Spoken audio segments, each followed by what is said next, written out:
Assalamualaikum dan selamat sejahtera. Kami adalah kumpulan RC Agrotech daripada Institut Kemahiran Belia Negara IKBN Bandar Penawar. Ahli kumpulan kami terdiri daripada Teknologis Muhammad Sofian bin Ibrahim, Muhammad Najwan bin Muhammad Amran, Muhammad Nur Faik bin Nur Azman dan Muhammad Faris Akmal bin Zulkifli. Hari ini kami dengan bangga mempersembahkan projek inovasi kami iaitu RC Lawn Mower. RC Lawn Mower ialah inovasi gabungan teknologi kawalan jauh dan fungsi pemotongan rumput tradisional. Direka untuk memudahkan penjagaan landscape, mesin ini memberikan kemudahan, keselamatan dan mesra alam. Mesin ini sesuai digunakan di kawasan perumahan, taman awam, ladang dan kawasan landscape komersial. Ia direka khas untuk memenuhi keperluan penggunaan moden termasuk warga emas, pekerja ladang dan individu kurang upaya.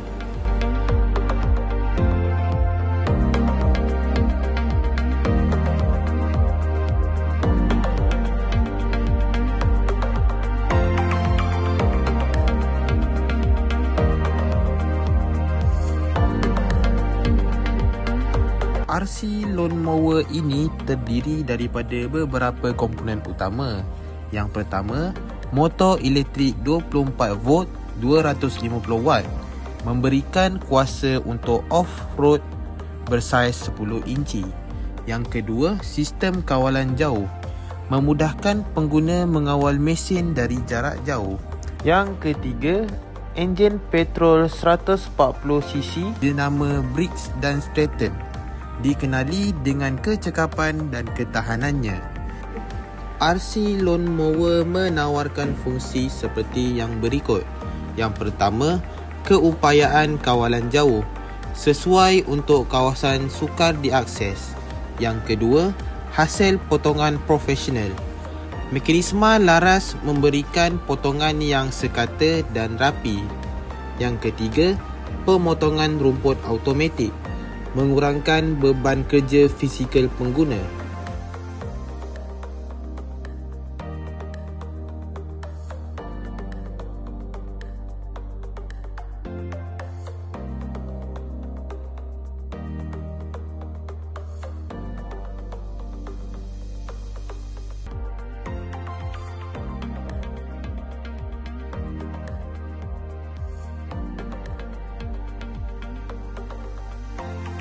RC Lawn Mower mempunyai potensi pasaran yang besar.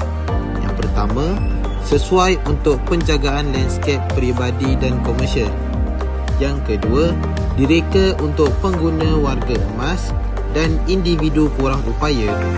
Dan yang ketiga, pengurangan kos tenaga kerja dalam penjagaan ladang.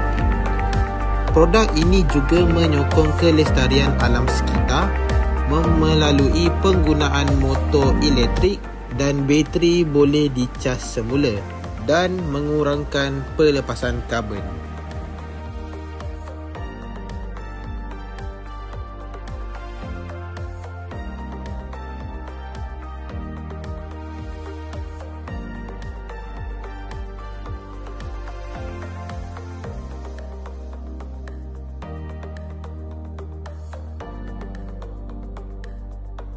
Terima kasih kerana memberi peluang kepada kami untuk mempersembahkan inovasi RC Lawn Mower. Kami percaya bahawa produk ini dapat membawa perubahan signifikan dalam penjagaan landscape dengan memandukan teknologi, kecekapan dan kelestarian. Bersama kita melangkah ke arah inovasi yang lebih hijau dan lestari. Inovasi tanpa batas, teknologi untuk semua. Sekian, terima kasih.